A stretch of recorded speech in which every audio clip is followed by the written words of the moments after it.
When I was 18, I got a job at Walmart. It was a small town, so there wasn't much else for someone fresh out of high school.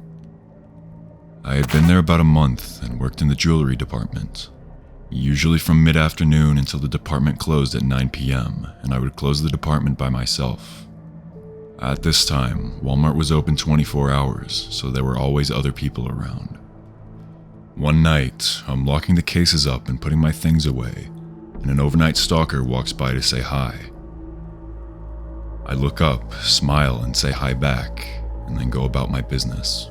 This guy, the only way I can describe him is to say he looks like one of the Bee Gees, shoulder-length frizzy hair, kind of a bouncy hop to his step when he walked, mid-50s. This started to become a regular thing on nights where I closed by myself. He'd walk by and say hi, and I would say hi back. That's it. No conversations ever took place. Then on my birthday, a few of my friends who worked there got me a cake, and I hugged them and said thank you, etc. About an hour later, Mr. Bee Gees comes by with a birthday card and gave it to my manager to give to me. My manager thought it was extremely funny that this weirdo got me a card, until I opened it. The card read as follows: "Happy birthday. I saw you hugging those guys earlier. It made me really mad, but I called a friend and talked it out, and he made me realize you're allowed to have other friends than me. Just please don't hug them anymore. Save those hugs for me." I don't know what kind of emotion showed on my face, but my manager grabbed the card and read it, and then walked me back to the store manager's office and showed it to him. The store manager said the guy was obviously joking, but that he would talk to him about it. I didn't see Mr. Bee Gees for around a week, until one night I was closing, and he plunked down a stuffed envelope on my counter and walked away without a word. Inside was 6 pages front to back of pure crazy.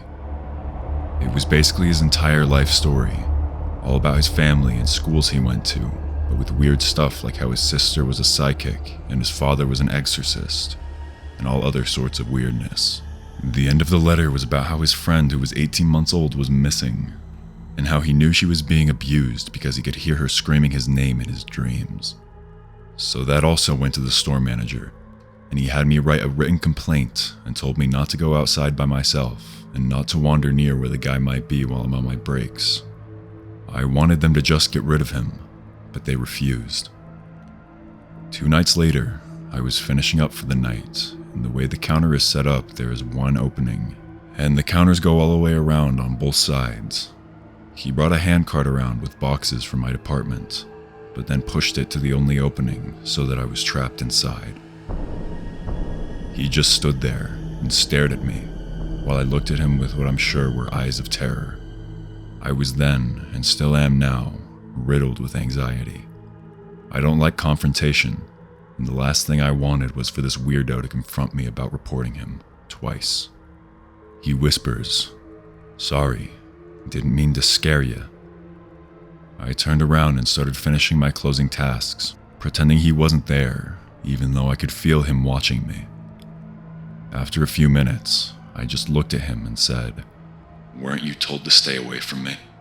He gave me this gross predator grin and said, "The store manager asked me if I was joking.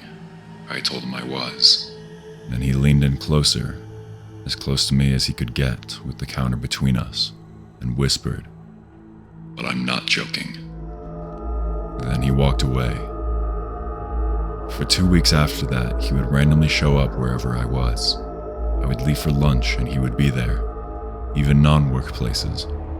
I would go to the mall and he would be there.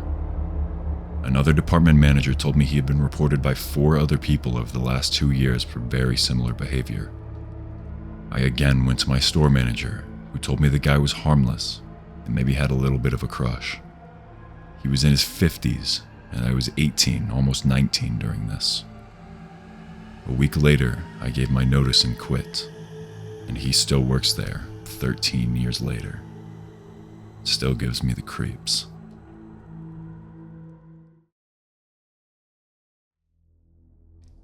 So this happened about 13 years ago. I was 10 at the time, and my brother was 8.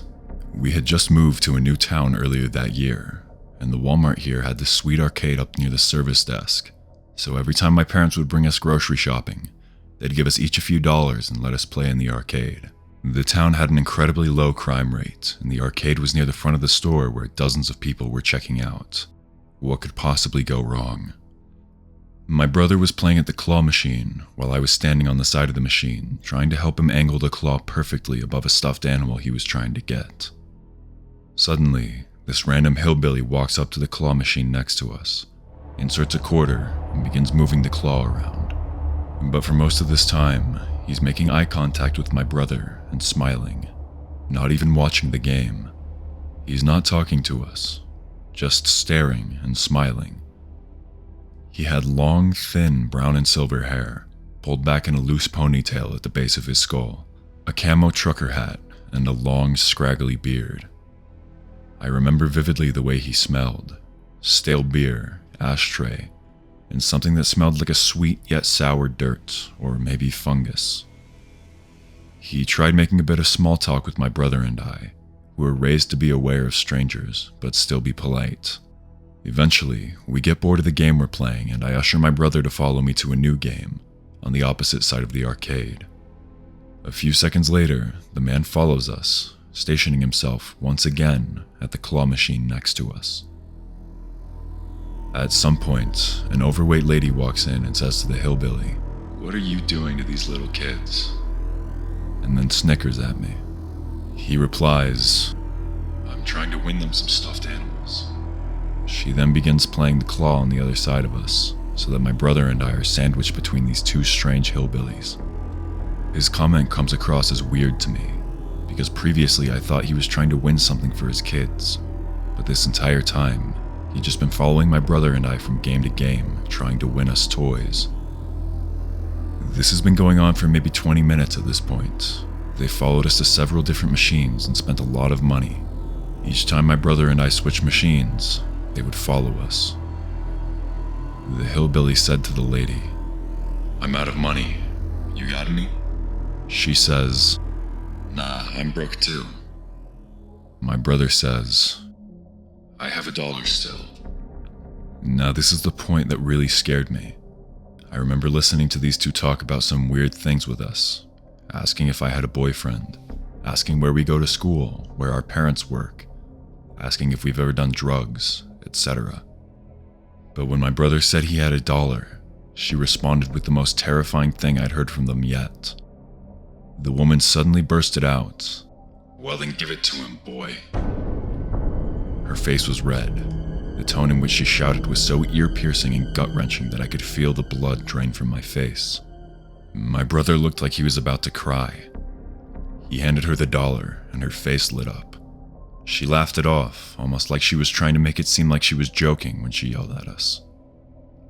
My father walked up a couple minutes later, and as I went to tell him that these people had spent close to $15 to try and win toys for us, they hurriedly left before he could get a good look at them.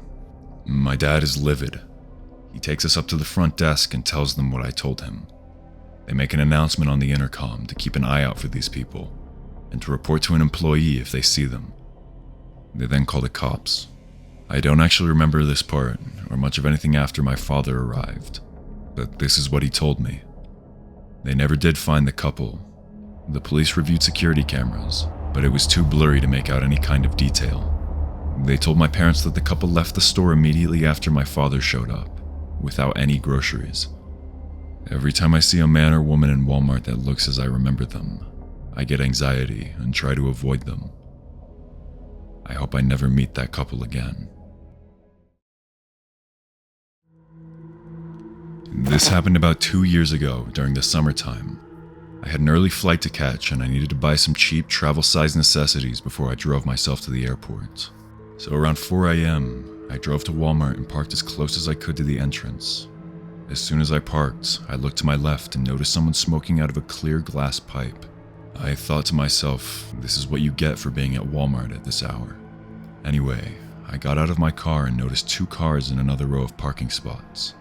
The cars were facing each other, and 3 guys were hanging out, talking. I just figured they were typical parking lot junkies. I didn't think much of it until they stopped their conversation and just stared in my direction. I quickly walked in the store and got my things, and as I was walking out, now there were 5 men standing by the cars, and they all stopped what they were doing and stared at me as I unloaded my groceries into my trunk. As soon as I started my vehicle, I looked in my side view mirror and seen that they had gotten in their cars and had started them. And this immediately made me feel sick to my stomach. I pulled out of the parking lot, and sure enough, the 2 cars followed. The roads were quiet, and it was obvious that they were tailing me. I merged onto the freeway, and they followed. I got into the far left lane, just to validate my thoughts, and sure enough, they were right behind me. I live in a downtown area, and my exit has 2 options. I chose the option that went to the busiest part of town, not the exit I usually take, but these dudes wouldn't let up. When I got to the stoplight to turn into downtown off the freeway, I noticed the cars were full of people and looked to be only men. This terrified me. I fumbled onto the internet with my phone to get my city's non-emergency number, and as I was calling, I made so many random turns, and they followed me each time. I finally got a hold of someone, and they told me they were sending a cop to where I was. I couldn't stop my car, so I just kept driving in circles with these psychos behind me. I think I counted about 8 guys total between the 2 vehicles. The cop never found me, so I decided to drive straight to the police station. The cars followed me until I got there, and they took a hard turn to avoid the station once they realized where I was leading them. I was pissed that the cops did virtually nothing, but I'm thankful that I was able to notice them following me right away and didn't drive home. This video contains 3 terrifying true stories that happened to people going for night drives. If you enjoyed this video, watch this one next.